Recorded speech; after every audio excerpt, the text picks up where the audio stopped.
José Ángel Aquino, ex miembro titular de la Junta Central Electoral, nos acompaña para ver si nos descifra un poco cosas que nosotros no desciframos. Pero antes de entrar en eso, una valoración general de la nueva ley de partidos políticos, sintéticamente, luces y sombras. Bueno, buenos días, Juan Bolívar, Rafael. Ante todo hay que decir que es bueno que tengamos una ley de partidos. De entrada, el hecho de que exista la ley de partidos permite no solamente que la sociedad civil, los ciudadanos puedan exigir su cumplimiento, sino desde luego los militantes de los partidos políticos, que se supone que en este nuevo marco de transparencia y de democracia interna que consagra la Constitución, tienen sus derechos o deberían tener sus derechos garantizados. En el caso de la sociedad civil vemos, por ejemplo, como Participación Ciudadana establecido que va a hacer un monitoreo semanal de si se está cumpliendo o no con la ley. O sea, esto tiene sus ventajas independientemente de que la ley tiene sus puntos positivos y sus puntos negativos. Yo diría que en términos positivos un primer punto es lo de la afiliación. Es decir, ya se ha establecido, prohibido la doble afiliación que no estaba prohibida en la legislación anterior, y se ha establecido también que los partidos políticos tienen que llevar un registro de afiliados y que ese registro de afiliados debe ser depositado en la Junta Central Electoral. Esto ayuda un poco a organizar. Y actualizado cada año. Y actualizado cada año, porque los partidos hasta ahora ni siquiera la directiva actualizan de manera regular. Ciertamente. Podemos ver que los derechos de los miembros están más garantizados, se prohíbe el llamado 2+2. Ustedes recuerdan el que se pueda pactar que un periodo constitucional se divide entre dos candidatos a espaldas de los electores, obviamente. Se prohíbe que se le despoje a los militantes de candidatura legítimamente ganada. Está el tema de la renovación periódica obligatoria de los organismos de dirección interna de los partidos políticos. Y que no puede durar más de 4 años. Pero eso lo decía la ley electoral también. No, lo de la renovación interna no. Eso es nuevo. La renovación de los dirigentes no era obligatoria. Ahora se fija incluso un periodo máximo de 4 años. No puede ser mayor el periodo que el periodo constitucional del presidente de la República. Digamos que en ese aspecto tenemos normas importantes. Lo de la cuota femenina se aumentó un 40%, que yo, como ustedes saben, soy partidario más bien de la paridad. Y además no se incluyó a nivel de las direcciones internas, es decir, de los organismos de dirección. Como ya hay partidos incluso que lo tienen, uno se va a los estatutos, por ejemplo, del PRD, del Partido Reformista, y se encuentra con que ahí ya tiene que existir una cuota en la dirección del partido de un 33%, sin embargo eso no se hizo. Y del mismo modo la cuota de la juventud, que en los partidos políticos ya algunos es de un 25%, se quedó corta en un 10%. Pero en la dirección de los organismos de los partidos la ley establece la paridad. No, no lo establece. Sí, señor. No lo establece. En los organismos de dirección sí. Yo no lo he visto. Bueno. Te confieso. Lo que vi fue solamente en las candidaturas. Sí. No, yo creo que sí, que hace referencia a los organismos internos. De los partidos. El 40-60. Queda por ahí. En los organismos establece la paridad de género. Hace 40-60 en las candidaturas. Bueno, eso son cuestiones, hay que precisar. Sí. Sobre transparencia, ¿cómo tú ves que se trató? Bueno, quizá ahí lo más importante es que se reitera una disposición que estaba ya en la ley de acceso a la información pública, pero que los partidos se ven resentido a aplicar, que es la que tiene que ver con la nómina de contribuyentes. Es decir, que sea hacerla pública, transparente y que se sepa quiénes son las personas que están ofreciendo su contribución a los partidos. El tope, ya, bueno, digamos que no es un tope por sí malo, es el 1% de la contribución pública. Digamos, si un partido político recibe al año, digamos que 800, un partido, por ejemplo, de los grandes puede recibir 800 millones de pesos, pues ya digamos que 8 millones sería el monto individual mayor permitido.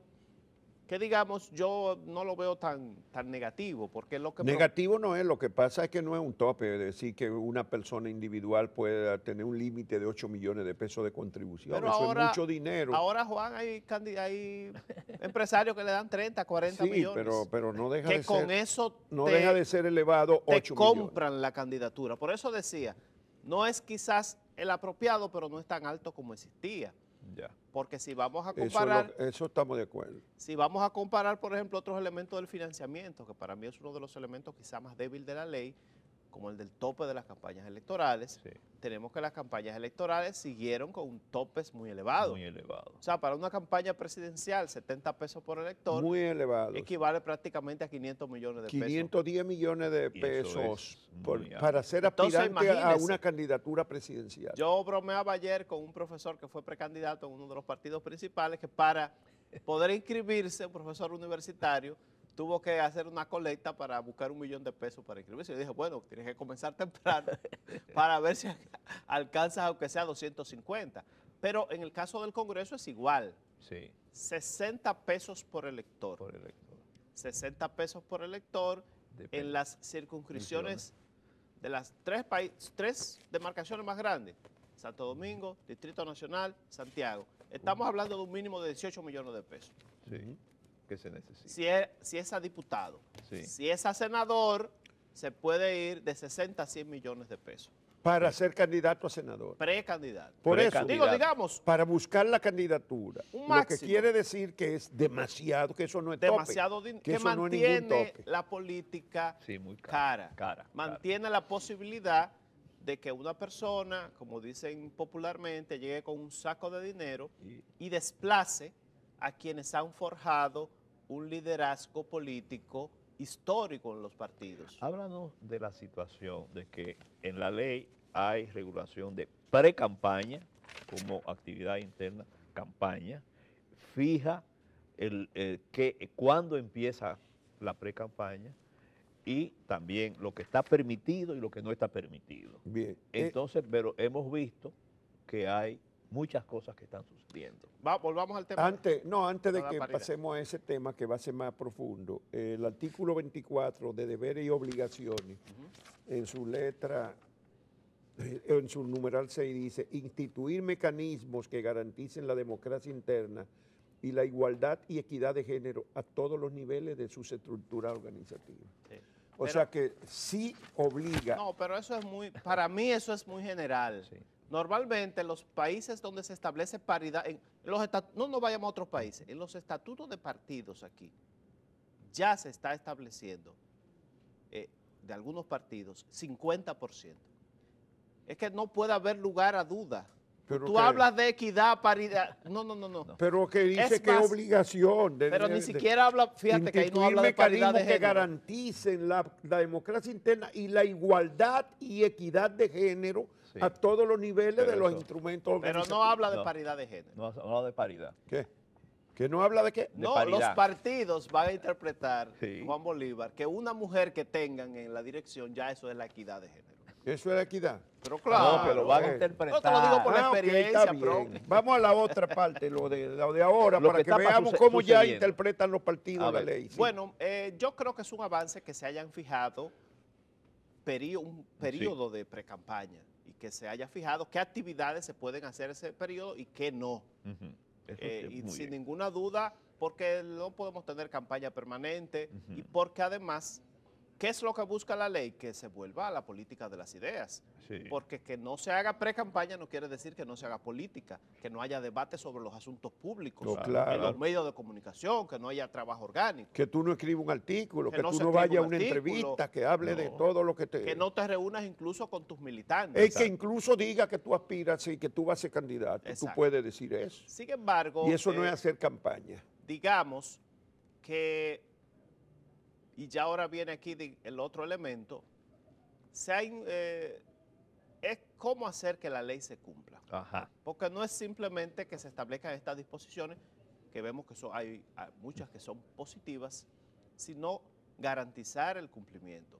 Y me parece que para eso hay que tener una voluntad de aplicar de manera estricta la ley.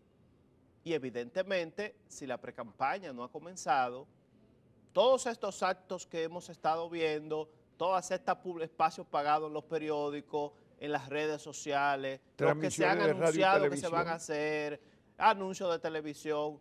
Señores, hay anuncios, hay hasta centros comerciales donde hay anuncios. Sí, En los diferentes sí. televisiones y dispositivos. Todo eso, en mi modo de ver, está fuera de la ley. Porque incluso es un delito previsto por la propia ley. Ni las vallas. La ley, claro, la ley sanciona todo lo que sea propaganda electoral fuera del periodo que está establecido. Y en América Latina esa ha sido la tendencia. En el caso de México, que es una experiencia digna de estudiar, el Tribunal Electoral creó una sala especializada que solo se encarga del tema de la comunicación política. Y esa sala especializada, uno de sus puntos que sanciona es todo lo que tiene que ver con la campaña anticipada. Todo lo que es campaña anticipada inmediatamente es retirado y es objeto de sanción. Porque ¿qué es lo que va a pasar? ¿Qué es lo que va a pasar? Que este asunto se puede primero ir de la mano, Claro. comenzar un desbordamiento de las campañas, no solo presidencial, sino de los distintos niveles. El que se va adelante arrastra a los otros. Y luego, porque no vamos a tener autoridad entonces para prohibir que en el municipio de Cotuí un candidato a senador haga un acto, si estamos permitiendo que se haga a otros niveles. Y entonces lo más grave es que puedan degenerar, como ha pasado, ha sucedido en el corto plazo, en actos de violencia. Recordemos que el caso de Mateo Aquino Febrillé, recordemos los casos de Santiago, del PLD en la última convención. Barahona. Y Barahona. Santiago O sea, y Barahona. ya, como lamentablemente muchas de las disputas internas no son ideológicas, no son de ideas, sino de intereses, degeneran en este tipo de acción violenta. Y si la Junta Central Electoral con tiempo no toma el control efectivo de estas actividades, puede llegar un momento en el que se desborde y que además su autoridad se vea lacerada.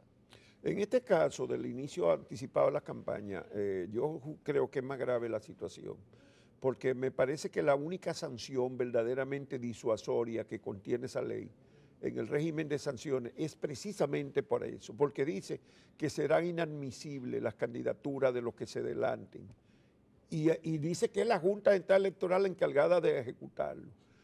Por lo tanto, no es un tribunal que se va a pasar meses en apelación y que después voy a la Suprema, sino que la Junta Central Electoral determina que el que se adelante fuera del plazo a hacer campaña es inadmisible esa candidatura. Tú tienes toda la razón. Esa es la única Las fuerte y sanciones sin embargo ya la económicas estamos desconociendo. no son No disuaden son a nadie. disuasivos, no. Que las sanciones económicas Ni normalmente no por disuaden. el monte ni por el proceso para llegar a Ni ella. por el proceso. Exacto. Sí, porque tú violas la ley y te va a pasar un año en los tribunales o 2 años. Pero las medidas cautelares, Eso sí. provisionales, la posibilidad de inadmisión de candidatura, ya sí tiene un elemento De más coerción. sancionador. De todas maneras, en la experiencia que nosotros tuvimos supervisando las primarias 2008-2010, fue de que si el órgano electoral interviene, inmediatamente los partidos se retraen. Esa es la verdad, porque en ese momento hubo una serie de decisiones que se tomaron desde el órgano electoral que se le impusieron a los partidos, a los candidatos, y bajó todo lo que había sido la conflictividad. No sé si ustedes recuerdan, por ejemplo, esa campaña interna tan conflictiva que había entre la doctora Milagros Ortiz Bosch y Miguel Vargas para el año 2008. Sin embargo, la intervención de la Junta hizo que eso bajara y esa convención del PRD, que todo el mundo pensaba que iba a terminar con muchas dificultades, pues terminó muy bien.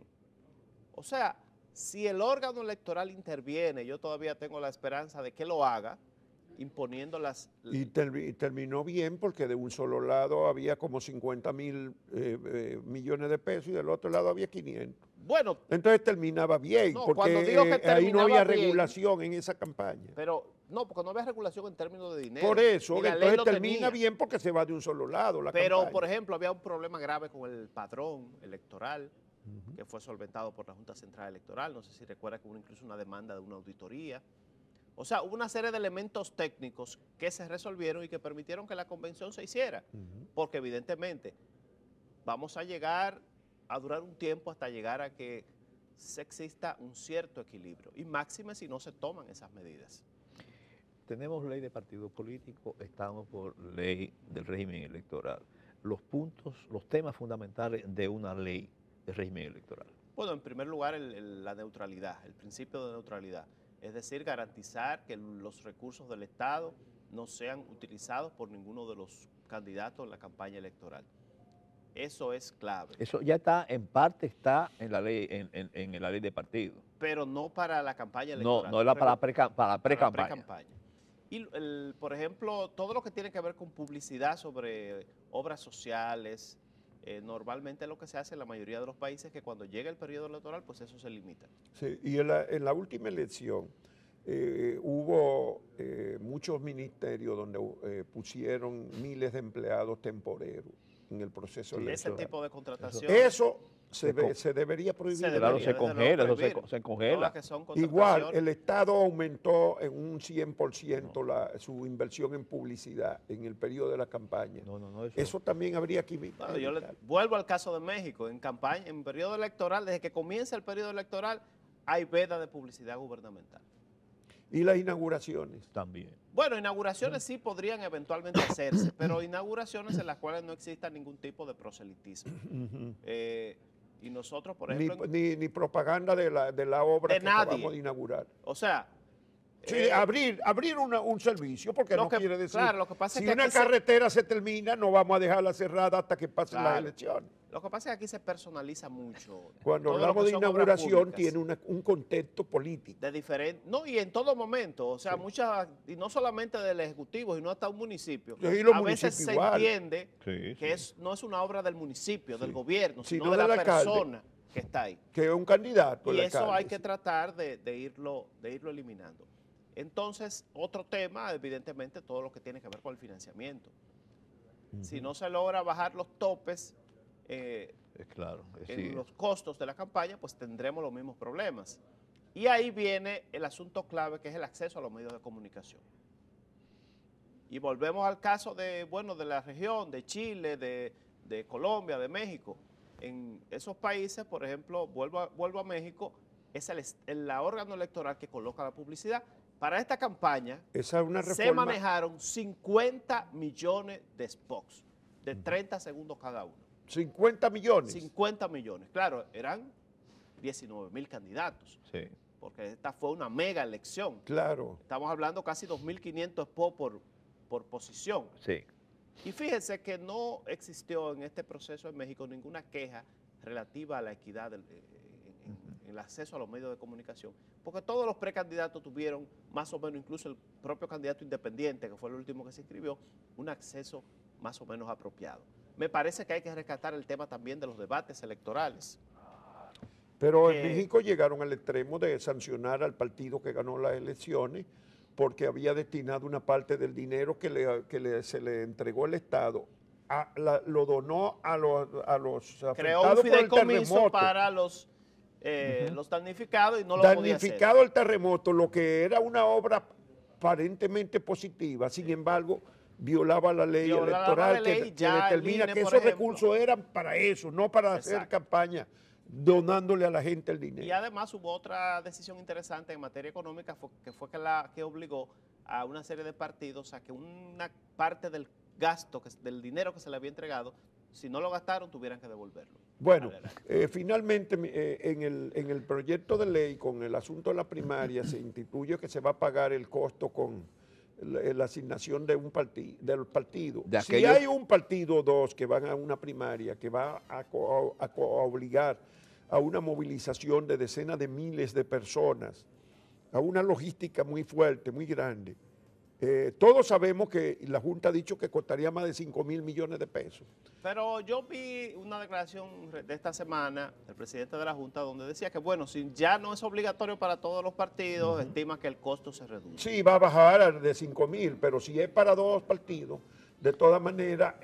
Ahora, vamos a ver. Hay costos que van a ser igual que si fuera para 10 partidos. Recordemos que los partidos políticos van a tener la facultad de decidir cuáles van a primarias y cuáles no. Sí. No pero ¿de dónde va a salir el dinero? No, eso va a salir de la asignación de los partidos, lo dice la ley. Sí, pero en los años preelectorales no alcanza menor, para nada eso. Pero yo creo que es suficiente, porque depende de cómo se organice finalmente, de la cantidad de posiciones electivas. Yo no creo que los partidos decidan que van a hacer primarias para distritos municipales, para municipios, para todos los niveles. Probablemente lo que he escuchado es que se van a decidir para el nivel presidencial, para las senadurías, no para todas, porque recordemos, y este sí es un elemento a mi modo de ver negativo, que también la ley electoral permite el uso de encuestas. Sí. Y entonces las direcciones partidarias en ese aspecto van a tener mucha cobertura para poder utilizar diferentes mecanismos. Quizá ahora lo que va a llamar la atención es el nivel presidencial, que creo que sí, por lo menos 2 partidos políticos han expresado su voluntad de hacer primarias. Uno cerrado y otro abierto. Ese va a ser el gran reto de la Digo, Junta. hasta ahora uno es cerrada, el Sí. otro está en discusión. simultánea. de si abierto. ¿Cómo organizar unas primarias electorales simultáneas con un padrón abierto y un padrón cerrado? Dos y cosas al evitar- mismo tiempo con la misma mesa Y evitar el doble voto. y con urnas diferentes. Eso Bueno, va a ser complicado desde el punto de vista logístico. logísticos. Y muchas gracias, José Ángel Aquino, politólogo. Ahora mismo está trabajando con CAPEL a nivel latinoamericano, del Instituto de Derechos Humanos de la Organización de Estados Americanos, con sede en Costa Rica. Eso es una consultoría por ahí y sigue aquí en la academia, después de haber salido de la Junta Central Electoral, donde fue titular durante 8 años. 10 años. 10 años. Muchas gracias, José Ángel Gracias a Aquino. ustedes. Y a todos ustedes también por la compañía de este miércoles.